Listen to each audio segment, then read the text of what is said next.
Hello and welcome back guys. कैसे हैं आप सभी लोग। उम्मीद है कि आप सभी लोग बहुत अच्छे होंगे, अच्छे से अपने एग्जाम्स की प्रिपरेशन कर रहे होंगे। आज का जो हमारा हरियाणा जीके का टॉपिक है जी, हरियाणा के प्रमुख अधिनियम है। देखिए, हरियाणा में टाइम टू टाइम पे बहुत सारे नियम कानून बनाए जाते हैं, पूरे देश में बनाए जाते हैं, लागू स्टेट के वाइज भी होते हैं। तो हरियाणा में भी जो महत्वपूर्ण नियम और कानून लागू हुए हैं, आज हम उनके बारे में पढ़ेंगे। देखिए, जो आज की वीडियो में हम जो इम्पोर्टेंट एग्जाम्स के पॉइंट ऑफ व्यू से इम्पॉर्टेंट जो अधिनियम बनाए गए हैं, हम उन्हीं को ही पढ़ने वाले हैं। ठीक है, स्टार्ट करते हैं कि हरियाणा का जो गठन हुआ था उससे संबंधित जो नियम था वो कब लागू हुआ। तो हरियाणा कब बना था, हरियाणा राज्य की स्थापना कब हुई थी जी? 1 नवंबर 1966 को हुई थी। ठीक है, तो हरियाणा राज्य की स्थापना 1 नवंबर 1966 को कौन सी कमेटी के तहत पे सिफारिशों पे हुई थी? सरदार हुकुम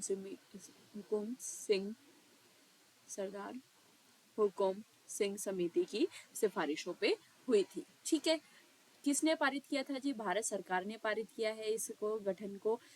कौन से राज्य से अलग हुआ था? हरियाणा पंजाब राज्य से अलग हुआ था। पंजाब राज्य के पुनर्गठन का अधिनियम पारित हुआ था 1966 के तहत, और उसमें हरियाणा को एक अलग राज्य घोषित किया गया। ठीक है जी, क्यों लागू किया गया? ताकि पंजाब में जो क्षेत्रीय और भाषाई आधार पर विभाजन किया जा सके। देखिए, पंजाब में पंजाबी बोलने वाले लोग अलग रहते थे और हरियाणवी बोलने वाले, तो उनको जब पंजाब जो है इतना बड़ा राज्य बन गया था कि उसको क्षेत्रीय आधार पर भी डिवाइड करना जरूरी हो गया था, क्योंकि उसका पुनर्गठन हो रहा था, दोबारा से उसको निर्मित किया जा रहा था। तो इसलिए उसके क्षेत्रीय आधार पर और भाषाई आधार पर हरियाणा राज्य अलग से उसमें बनाया गया। ठीक है जी, इसका क्या प्रभाव हुआ कि हरियाणा का एक अलग प्रशासनिक ढांचा तैयार किया गया और संविधान के अनुसार राज्य में कानून लागू किए गए। अब जब भी अलग स्टेट बनती है तो उसकी जो है सारी अलग से ही कानून बनाए जाते हैं, उसके अलग से ही पूरा प्रशासनिक ढांचा तैयार किया जाता है। तो हरियाणा के साथ भी ऐसा ही हुआ। याद रखिएगा, सरदार हुकुम सिंह समिति थी, भारत सरकार ने 1966 में हरियाणा का गठन किया था। ठीक है, नेक्स्ट है हरियाणा पंचायत राज अधिनियम। देखिए, हरियाणा पंचायत राज अधिनियम कब पारित हुआ था जी? 1994 में, 1994 में पारित हुआ था। किसने पारित किया था? हरियाणा की विधानसभा ने पारित किया था। ठीक है जी, याद रखिएगा, हरियाणा का पंचायत राज नियम है। ठीक है, ये पूरे देश का नहीं है, हरियाणा का है। 1994 में हुआ था, हरियाणा के विधानसभा द्वारा पारित किया गया था। क्यों पारित किया गया था? ताकि जो ग्राम पंचायतें हैं उनको मजबूती प्रदान की जा सके और स्थानीय स्वशासन को बढ़ावा दिया जा सके। ठीक है जी, नेक्स्ट है क्या प्रभाव हुआ था कि पंचायती स्तर पर महिलाओं और पिछड़े वर्ग को आरक्षण मिला था इसके तहत। अब क्या है, देखिए, पंचायती राज का क्या मतलब है कि अब एक गांव है या 10 गांव है, उसमें उन्हीं के लोगों के द्वारा चुनाव किए जाते हैं और उन्हीं में से एक जो है सरपंच को चुना जाता है, और सरपंच के फिर प्रधान को चुनते हैं। 10 गांव के ऊपर, जितने भी गांव के ऊपर प्रधान को चुना जाता है, तो गांव के ही बंदे होते हैं। तो उन्हें पता होता है कि गांव में कौन कौन सी समस्याएं हैं, किस समस्याओं को सुधारा जा सके। तो इससे क्या होगा, स्थानीय स्वशासन को बढ़ावा मिलता है और उनके आर्थिक ढांचे को भी मजबूती प्रदान होती है, साथ में महिलाओं की स्थिति भी सुधरती है। ठीक है जी, नेक्स्ट है हरियाणा शहरी विकास अधिनियम, जिसको आप हुड्डा भी बोलते हैं। ठीक है जी, हुड्डा, हरियाणा शहरी विकास अधिनियम, हरियाणा अर्बन डेवलपमेंट अथॉरिटी। तो इसके तहत क्या हुआ था, ये कब पास किया गया था जी? 1977 में पास किया गया था, हरियाणा सरकार के द्वारा पास किए गए। क्योंकि हरियाणा की बात हो रही तो हरियाणा गवर्नमेंट ही पास करेगी।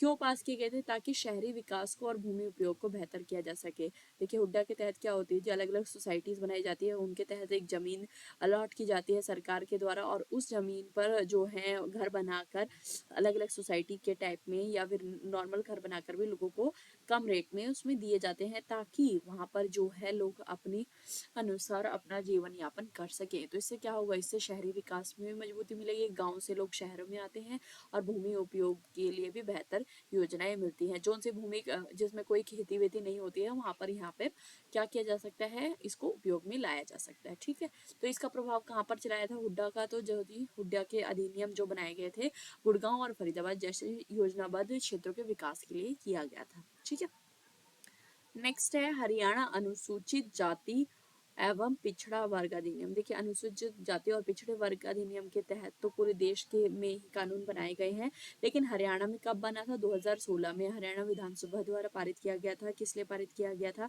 ताकि अनुसूचित जाति और पिछड़े वर्गों के लोगों को बेनिफिट मिल सके, उनका कल्याण हो सके। ठीक है, और उससे कैसे बेनिफिट मिलेगा? ताकि उनको सरकारी नौकरी मिलेंगी और शिक्षा में आरक्षण मिलेगा। क्लियर है, ये तो इजी था। नेक्स्ट है हरियाणा आरक्षण अधिनियम 2021। आरक्षण दिया था, किस क्षेत्र में आरक्षण दिया था जी? निजी क्षेत्र में आरक्षण दिया था। कब पारित हुआ? 2021 में पारित हुआ था हरियाणा सरकार द्वारा। ये था राज्यों की युवा जो लोग हैं उनको रोजगार सुनिश्चित करने के लिए बनाया गया था। आपको पता है कि अभी हमारे देश की जनसंख्या के अकॉर्डिंग बहुत सारे जो युवा लोग हैं वो बेरोजगार पड़े हुए हैं, उनको उनके क्वालिफिकेशन के अकॉर्डिंग जो है जॉब नहीं मिलती है, तो इसीलिए सरकार ने इसमें आरक्षण अधिनियम जो है 2021 बनाया था। जो EWS कैटेगरी बनाई थी वो इसी के अंतर्गत बनाई गई थी। ठीक है जी। तो निजी क्षेत्र के नौकरियों में हरियाणा के निवासियों को कितना आरक्षण मिलेगा? 75% का आरक्षण मिलना था। ठीक है, प्राइवेट सेक्टरों में। हरियाणा खेल नीति कब बनेगी? 2015 में। किसके द्वारा लागू की गई थी?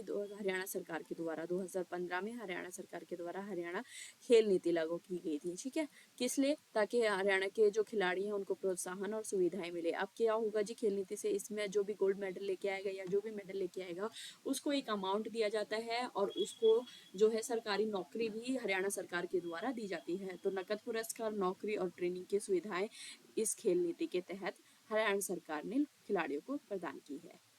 नेक्स्ट है हरियाणा पर्यावरण संरक्षण अधिनियम। अब पर्यावरण संरक्षण अधिनियम है तो इसका मतलब है कि पर्यावरण को संरक्षित करने का अधिनियम है। तो देखिए टाइम टू टाइम ये लागू हुआ है। किसने पारित किया है? हरियाणा प्रदूषण नियंत्रण बोर्ड ने पारित किया है। देखिए पर्यावरण संरक्षण को करने के लिए हरियाणा सरकार ने प्रदूषण नियंत्रण बोर्ड बनाया गया है। तो उस प्रदूषण बोर्ड ने हरियाणा संरक्षण अधिनियम के तहत बहुत सारे नियम टाइम टू टाइम लागू कराए गए हैं। इसका लागू कराने का नियम का कारण क्या होता है? ताकि पर्यावरण को सुरक्षित किया जा सके और प्रदूषण को नियंत्रण किया जा सके। जैसे कि आप अभी भी देख रहे हैं, अभी जो है डीजल की गाड़ी पे भी बैन लगा दिया है हरियाणा सरकार ने, स्कूलों की छुट्टी कर दी है। और जो है आपने देखा है कि दिल्ली सरकार जो है और इवन को लेकर वो करती है, गाड़ियों को चलाती है। तो टाइम टू टाइम अलग अलग स्टेट की गवर्नमेंट के द्वारा प्रदूषण नियंत्रण के लिए कार्य किए जाते हैं। ठीक है जी। और इसका प्रभाव क्या होता है कि औद्योगिक क्षेत्र में प्रदूषण पर सख्ती लगती है। वो जो अपना आपको पता है सबसे ज़्यादा जो प्रदूषण फैलता है वो किस वजह से फैलता है? कि कार की वजह से फैलता है, इंडस्ट्रियल वेस्ट की वजह से फैलता है। इंडस्ट्रियल वेस्ट अब जब यहाँ पे रोक लगा दी जाती है तो फिर आधा प्रदूषण नियंत्रण में आ जाता है। ठीक है जी। नेक्स्ट है हरियाणा शिक्षा नीति। देखिए हरियाणा शिक्षा नीति एक तो 2005 में लागू हुई थी और एक जो अभी बनी थी नई शिक्षा नीति वो 2023 में लागू की गई है। ठीक है, किसने लागू की गई है? हरियाणा सरकार के द्वारा लागू की गई है। किस लिए? ताकि ये किस लिए लागू की जाती है? कि शिक्षा के स्तर को, शिक्षा नीति है तो शिक्षा के स्तर को सुधारने के लिए और साक्षरता दर को बढ़ाने के लिए, ताकि लोगों में जो है पढ़ाई लिखाई और उनके जो क्वालिफिकेशन है, उनकी जो सोचने समझने की क्षमता है उसको विकसित किया जा सके। ठीक है जी। इसका प्रभाव कहाँ पर डाला था? सरकारी स्कूलों में इसको आधारभूत ढांचे में सुधार करने के लिए हरियाणा शिक्षा नीति बनाई गई थी। क्योंकि आपने देखा है कि कई ऐसी वीडियोस आती हैं जिसमें दिखाया जाता है कि सरकारी स्कूलों में जो टीचर हैं वो अच्छे से पढ़ाते नहीं हैं। कई बार बच्चे ही भी स्कूल में होते ही नहीं हैं। कई बार जो है उनको बुनियादी जो स्तर पर सुविधाएं मिलनी चाहिए वो नहीं मिलती हैं। तो इस शिक्षा नीति के तहत, हरियाणा शिक्षा नीति जो 2023 में भी आई है, उसके तहत इन सारी जो प्रॉब्लम्स हैं उनको दूर करने पर विचार किया जाता है और आवश्यक कदम उठाए जाते हैं ताकि शिक्षा में सुधार ला जा सके गुणात्मक तौर पर। नेक्स्ट है हरियाणा भूमि अधिग्रहण नीति 2014 में आई थी। देखिए भूमि का अधिग्रहण किस लिए? हरियाणा सरकार द्वारा क्या किया गया था? देखिए किसानों की भूमि का न्यायपूर्वक मुआवजा सुनिश्चित किया जाता है। कई बार क्या होता है ना, देखिए हरियाणा में बहुत सारे जो हैं किसान जो हैं अपने अपने खेतों में, अपने अपने किलों में खेती करते हैं। ठीक है, लेकिन क्या होता है कई बार वेदर की वजह से या कोई भी उनके सिचुएशन है वो उस जमीन पर फसल नहीं उगाते हैं। तो फसल नहीं उगा पाते तो वो जमीन वेस्ट हो जाती है। तो कई बार बाहर के लोगों के द्वारा या किसी अन्य लोगों के द्वारा उस पर कब्जा कर दिया जाता है। तो उस कब्जे को छुड़ाने के लिए हरियाणा भूमि अधिग्रहण नीति पारित की गई थी कि किसी और का कब्जा ना हो सके, लोगों को भूमि का न्यायपूर्वक मुआवजा भी मिला जा सके। और कई बार क्या होता है वेदर के अकॉर्डिंग जो है उनकी फसल अच्छी नहीं होती है तो तभी भी उनको मुआवजा दिया जाता है। इसका प्रभाव क्या होता है? किसान और सरकार के बीच में सामंजस्य स्थापित होता है। ठीक है। नेक्स्ट महिला सुरक्षा अधिनियम। अब महिलाओं की सुरक्षा से अधिनियम है तो 2019 में पारित किया गया था हरियाणा विधानसभा के द्वारा। किस लिए? महिलाओं की सुरक्षा और उनके अधिकारों को सुनिश्चित करने के लिए। ठीक है। अब महिला की सुरक्षा घरेलू हिंसा में भी होती है और बाहर में भी होती है। यौन उत्पीड़न के मामलों को तुरंत कार्रवाई की जाए, ऐसा इस अधिनियम के तहत बोला गया है। कौन सा अधिनियम? हरियाणा महिला सुरक्षा अधिनियम कब पारित किया गया था? 2019 में। ठीक है जी। अभी इससे रिलेटेड हम क्वेश्चन आंसर देख लेते हैं। तो पहला क्वेश्चन है, हरियाणा पंचायती अधिनियम कब लागू किया गया? पंचायती राज अधिनियम 1950, 54, 2005, 2010 में। तो हरियाणा पंचायती राज अधिनियम लागू किया गया जी 1994 में। ठीक है। नेक्स्ट है, हरियाणा का कौन सा अधिनियम पंचायती चुनाव में न्यूनतम शैक्षणिक योग्यता तय करता है? आपको पता है ना, पंचायत चुनाव में न्यूनतम शैक्षणिक योग्यता होती है, तो उस कौन तय करता है? कौन सा अधिनियम तय करता है? शिक्षा सुधार अधिनियम, हरियाणा पंचायत संशोधन अधिनियम 2015, महिला सशक्तिकरण अधिनियम, या ग्रामीण विकास अधिनियम? तो देखिए, पंचायती चुनाव है तो पंचायत संशोधन अधिनियम 2015 के तहत में न्यूनतम शैक्षणिक योग्यता तय की जाती है। नेक्स्ट क्वेश्चन, हरियाणा नगर निगम अधिनियम किस वर्ष पारित हुआ? हरियाणा नगर निगम अधिनियम 1973, 94, 2001 या 2005 में।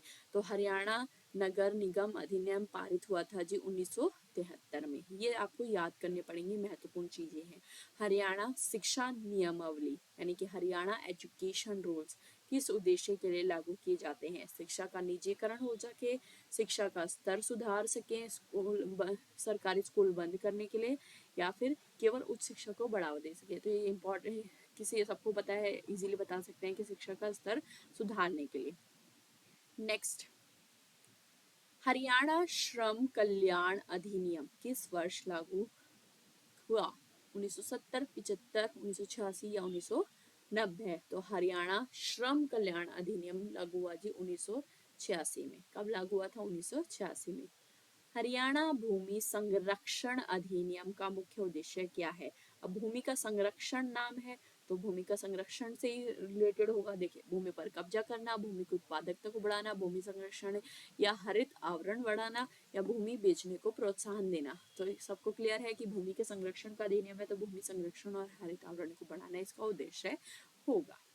Next question, question number 7, Haryana नगर निगम अधिनियम में नगर निगम की स्थापना के लिए न्यूनतम जनसंख्या सीमा कितनी है? यानी कि अगर किसी नगर निगम की स्थापना करनी है तो वहाँ की पॉपुलेशन कितनी होनी चाहिए? कम से कम कितने लोग वहाँ पे होने चाहिए? 50,000, 1 लाख, 3 लाख या 5 लाख? तो 3 लाख कम से कम लोग होने चाहिए, तब जाके वहाँ पे नगर निगम की स्थापना होगी। ठीक है जी। नेक्स्ट क्वेश्चन, हरियाणा पर्यावरण संरक्षण अधिनियम किस वर्ष लागू हुआ था? 1986, 1990, 1995 या 2000? तो 1986। पर्यावरण संरक्षण अधिनियम कब लागू हुआ? 1986। हरियाणा महिला एवं बाल विकास नीति का मुख्य उद्देश्य क्या है? अब महिला और बाल विकास नीति है, तो महिला और बाल के विकास से रिलेटेड होगा। महिला आरक्षण लागू करना, महिला एवं बाल विकास, शिक्षा को अनिवार्य बनाना, या रोजगार के अवसर प्रदान करना? तो महिला एवं बाल विकास है, तो महिला एवं बाल विकास का ही इसमें प्रमुख उद्देश्य होगा। नेक्स्ट क्वेश्चन, हरियाणा में स्वर्ण आरक्षण अधिनियम कब लागू हुआ? 2010, 2015, 2016 या 2019? तो right answer is C, option number C, 2016 में स्वर्ण आरक्षण अधिनियम लागू हुआ। हरियाणा में स्टार्टअप नीति कब शुरू हुई थी? 2014, 2017, 2018 या 2020? तो हरियाणा में स्टार्टअप नीति चालू हुई जी 2017 में। ठीक है। नेक्स्ट क्वेश्चन है, हरियाणा उद्योग नीति का प्रमुख उद्देश्य क्या है? बड़े उद्योगों को बढ़ावा देना। अब उद्योग नीति है तो बड़े उद्योगों को बढ़ावा देना, छोटे या मध्यम उद्योगों का विकास करना, केवल विदेशी निवेश आकर्षित करना, या फिर पर्यटन क्षेत्र को बढ़ाना? तो उद्योग नीति है तो छोटे और मध्यमिक दोनों उद्योगों का इसमें विकास सम्मिलित होता है। हरियाणा जल नीति किस वर्ष लागू की गई? 2016, 2018, 2020 या 2022? तो हरियाणा जल नीति आई थी जी 2020 में। कब आई थी? 2020 में। जल बचाओ, जल को सुरक्षित रखो और जल को स्वच्छ रखो, इसके तहत इसका मुख्य उद्देश्य था। ठीक है। नेक्स्ट है, हरियाणा का बेटी बचाओ बेटी पढ़ाओ अधिनियम कब हुआ था? 2010, 2012, 2015 या 2018? तो बेटी बचाओ बेटी पढ़ाओ 2015 में आया था। नेक्स्ट क्वेश्चन, हरियाणा किसान कल्याण योजना का प्रमुख उद्देश्य क्या है? किसान कल्याण योजना है तो किसानों की रिलेटेड बात होगी, तो किसानों की आय बढ़ाना, ग्रामीण सड़कों का विकास, नए फसल बीमा योजना लागू करना, या उद्योगों को बढ़ावा देना? तो किसानों की आय बढ़ाना है किसान कल्याण योजना का प्रमुख उद्देश्य।